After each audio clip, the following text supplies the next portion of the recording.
Violent unrest in Kosovo broke out on 17 March 2004, when clashes erupted between the Kosovo Albanian majority and the Kosovo Serb minority following a series of ethnically motivated incidents. It was the largest violent incident in the region since the Kosovo War of 1998–99. According to reports by news sources in Serbia, during the unrest, 19 civilians were killed, thousands of Serbs were forced to leave their homes. 935 Serb houses, 10 public facilities and 35 Serbian Orthodox church buildings were desecrated, damaged or destroyed, and 6 towns and 9 villages were ethnically cleansed. Yet, those figures are extracted from Serbian media, while the number of damaged property has not been independently verified. Hundreds of Kosovo Albanians, in return, were forced to flee northern Kosovo dominated by Kosovo Serbs.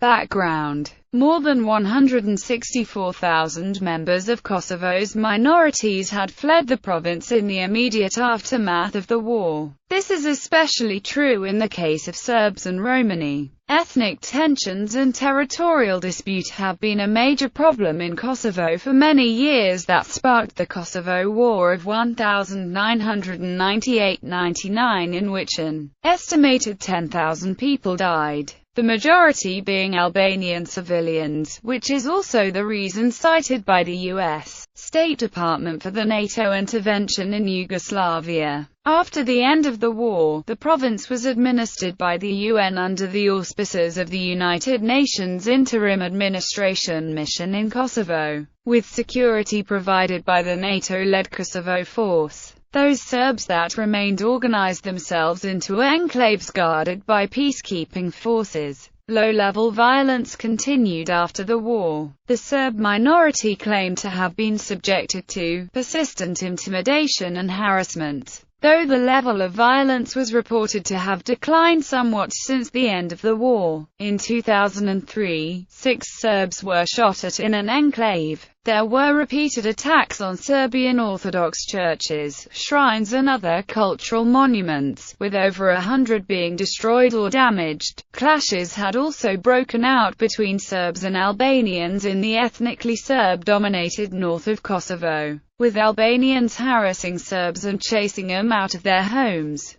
Prelude. Shooting of Serbian teen. The initial unrest began on 15 March 2004 with the drive-by shooting of an 18-year-old Serb, Jovica Krivic, in the village of Kaglavica in the central region of Kosovo. Drowning of Albanian children. On 16 March, 3 Albanian children drowned in the Abar River in the village of Kaba, near the Serb community of Zuban Potok. A 4th boy survived. It was speculated that he and his friends had been chased into the river by Serbs in revenge for the shooting of Ivic the previous day, but this claim has not been proven. UN police spokesman Niraj Singh said the surviving boy had been under intense pressure from ethnic Albanian journalists who had suggested what he should say. His version of events differed from that of 2 other children who had also been in the river, Singh told a news conference in Pristina. The spokesperson said there were very significant inconsistencies in the accounts given by the child during 2 separate interviews, and a lack of corroboration of his story. In fact, it is logically at odds in several respects with other evidence, Mr. Singh said. UN found no evidence that Serbs were responsible for the drowning the 3 Albanian children. Violence. The following day, thousands of Kosovo Albanians, protesting against the boys' deaths, gathered at the south end of the bridge across the Abar at Kosovska Mitrovica, which divides the Serbian and Albanian districts of the town. A large crowd of Serbs gathered at the north end to prevent the Albanians from crossing. Peacekeepers from the NATO-led Kosovo force blockaded the bridge, using tear gas, rubber bullets and stun grenades to keep the crowd apart. However, gunmen on both sides opened fire with submachine guns and grenades, killing at least 8 people, and wounding over 300. 11 peacekeepers were also injured, of which 2 seriously. The violence continued on the 18th of March with further demonstrations in many localities across Kosovo, notably at Kaglevica again and also in Kosovska Mitrovica, Lipian, Abilik and Pristina. The casualty toll at the end of the day was 19 and 600 people were injured, including 61 peacekeepers and 55 police officers. UN spokeswoman Izabela Karlowitz said 110 houses and 16 churches were destroyed. She also reported that around 3,600 people had been made homeless by the violence, including but not limited to Serbs, Romani, and Ashkali. In Kaglevica, 12,000 Kosovo Albanian rioters tried to storm the Serb-populated areas. Norwegian peacekeepers from KFOR created a blockade by using tear gas, rubber bullets, and stun grenades, in order to keep the two groups apart. A truck was driven by a Kosovo Albanian at full speed towards the barricade in an attempt to penetrate the line. After firing warning shots at the truck, the Norwegians had to use deadly force to avoid friendly casualties, and shot the driver. 16 Norwegian peacekeepers were injured, and 13 of them had to be evacuated. Another KFOR unit consisting of mostly Swedish soldiers also participated in defending Kaglevica that day, supported by people from the barracks who normally worked with non-military tasks. Lieutenant Colonel Hans Håkansson, who commanded 700 people during the unrest, reported that the fighting went on for 11 hours. And that many collapsed due to dehydration and broken limbs while struggling to fend off waves of rioters. In total, 35 people were injured while defending the town. Hans Håkansson was awarded with a medal for his actions by the Royal Swedish Academy of War Sciences in 2005. Attacks.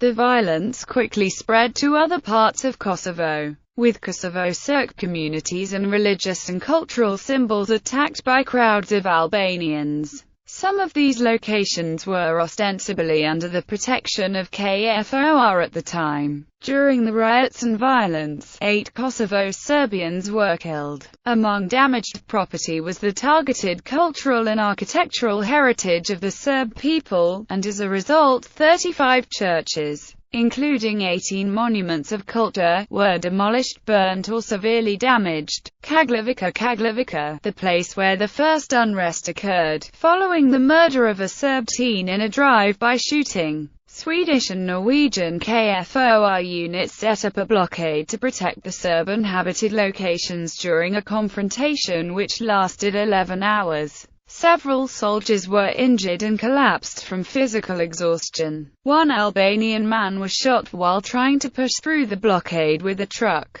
Pek Belo Polj, Serb returnees attacked Pek, rioting in which UN officers were attacked, 1 Albanian killed by UN police. Lipian, gunfights between KFOR and Albanians, 4 Serbs killed, remaining Serbs took refuge in Orthodox Church which was attacked. Vusaturnsvinjari, Serb village near Kosovska Mitrovica, all Serb houses burnt down. Prizren on the 17th of March, ethnic Albanians started attacking the Serb settlement in Prizren, including the seminary, and reportedly there was no UNMIK, Kosovo police and KFOR present there at the time. The mob set the seminary on fire, with people inside, and beat several elder people, with 1 man dying in the burning. The German KFOR's refusal to mobilize in order to protect the Serbs are one of the main security failures of the 2004 unrest. UNMIK in Prizren said that the terror, 56 Serb houses and 5 historical churches that were burnt down, could have been prevented by the KFOR. Drenica, Device Monastery burnt down and desecrated,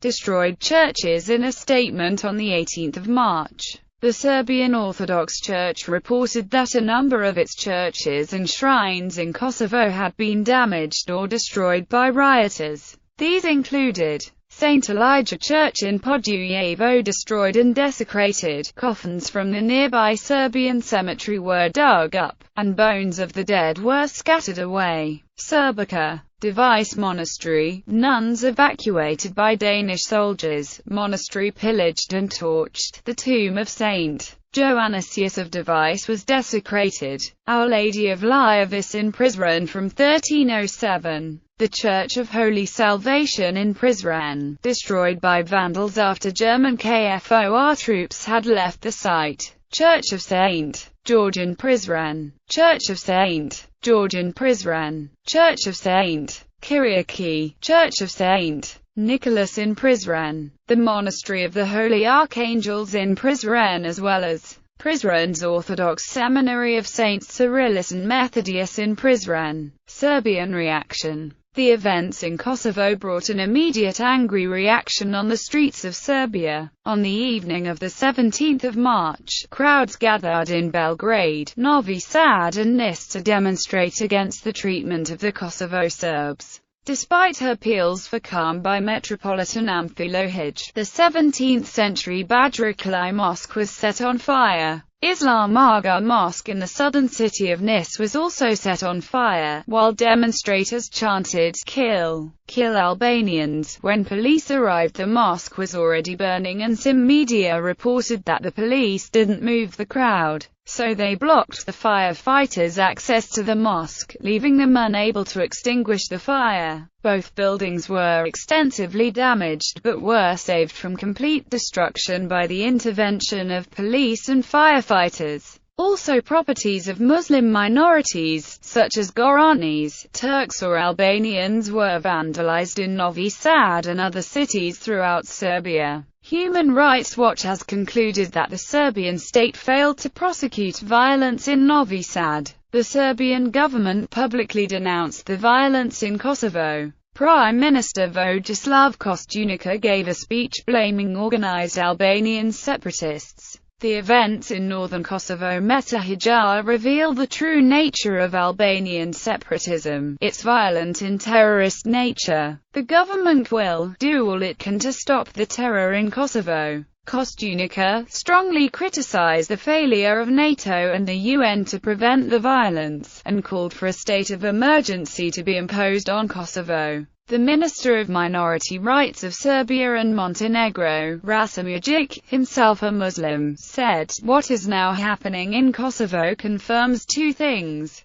That this is a collapse of the international mission, and a total defeat of the international community." Nebojša Zičović, the Serbian government's chief negotiator on matters relating to Kosovo, was sent to Kosovska Mitrovica on March 18 in a bid to calm the situation there. Serbian security forces also guarded the border between Serbia and Kosovo in a bid to prevent demonstrators and paramilitaries from entering the province to foment further unrest. The Serbs, represented by the Union of Serbs in Kosovo and Metohija, described the ordeal as genocide in a letter sent to the Serbian and Russian patriarchs, to Russian President Vladimir Putin and the Serbian government, where, besides that, they quote the burning of 7 villages during the German occupation in World War II to the several hundreds burnt under the rule of the troops of Christian Europe and America, and according to which the occupation of Kosovo surpasses all we had to sustain under fascism. The spared Serbian villages are compared to concentration camps because of the missing liberty of moving, electricity and heating. According to the letter, after 1999 there were 8,500 homicides or disappearances of non-Albanian people with no single accomplice tried.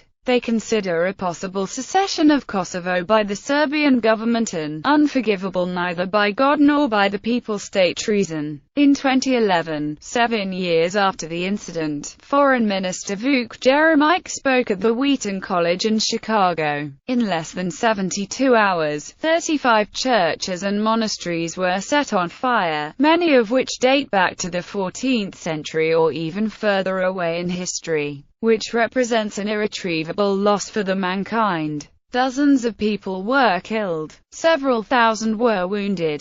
Thousands of houses and shops were leveled to the ground. More than 4,000 Kosovo Serbs were expelled from their homes. International reaction. The international community was taken by surprise by the sudden upsurge in violence. Kosovo had been fairly quiet since the end of 1999, although there had been occasional small-scale ethnic clashes throughout the past 5 years and an ongoing tension between Serbs and Albanians. This had, however, largely gone unnoticed by the Western media since 1999. KFOR troops closed Kosovo's borders with the remainder of Serbia, Montenegro, and the UN suspended flights in and out of the province. NATO announced on the 18th of March that it would send another 1,000 troops, 750 of them from the United Kingdom, to reinforce the 18,500 troops already there. The United Nations and European Union both appealed for calm, calling on local leaders to restrain their supporters. UN Secretary-General Kofi Annan urged both sides to cooperate with the peacekeeping forces but pointedly reminded the Kosovo Albanians that they had a responsibility to protect and promote the rights of all people within Kosovo, particularly its minorities. An Organization for Security and Cooperation in Europe official in Austria called the events an orchestrated plan to drive out the remaining Serbs, while one anonymous UNMIK official reportedly referred to the event as Kosovo's Kristallnacht. The commander of NATO's south flank, Admiral Gregory G. Johnson, said on the 19th of March that the violence verged on ethnic cleansing of Serbs by Albanians. On the 20th of March, Kosovo's UN administrator, Harry Hokery, told journalists that maybe the very beginning was spontaneous, but after the beginning certain extremist groups had an opportunity to orchestrate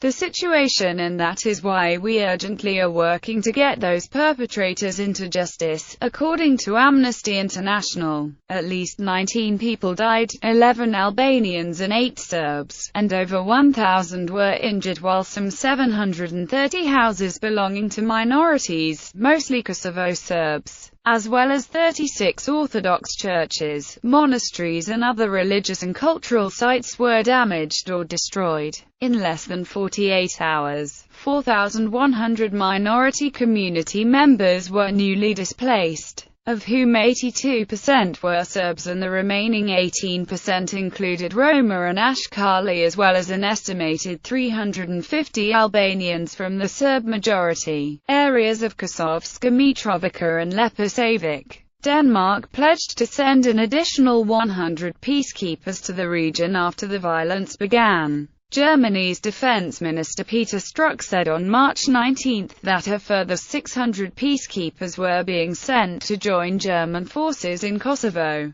with deployment to the region beginning on March 20.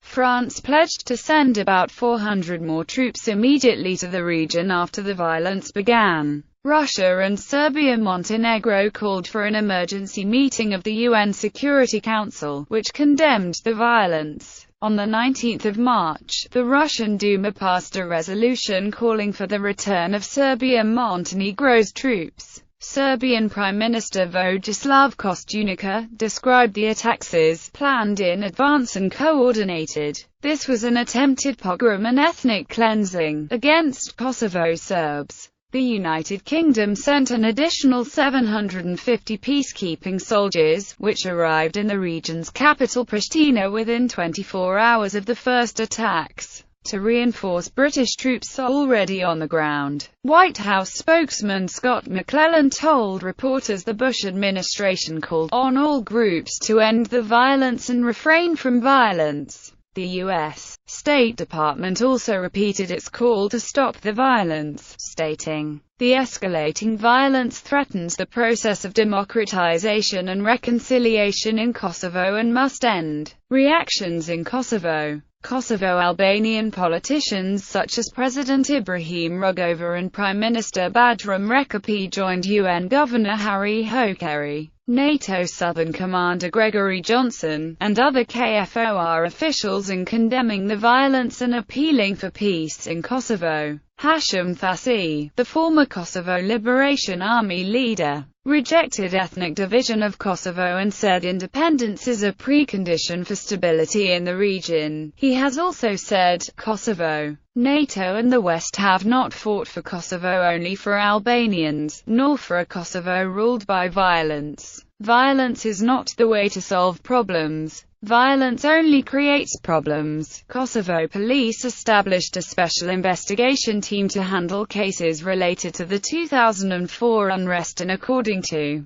Kosovo Judicial Council, by the end of 2006, the 326 charges filed by municipal and district prosecutors for criminal offences in connection with the unrest had resulted in 200 indictments. Convictions in 134 cases, and courts acquitted 8 and dismissed 28. 30 cases were pending. International prosecutors and judges handled the most sensitive cases. By March 2010, 143 Kosovars of Albanian ethnicity were convicted, of which 67 received prison terms of over a year.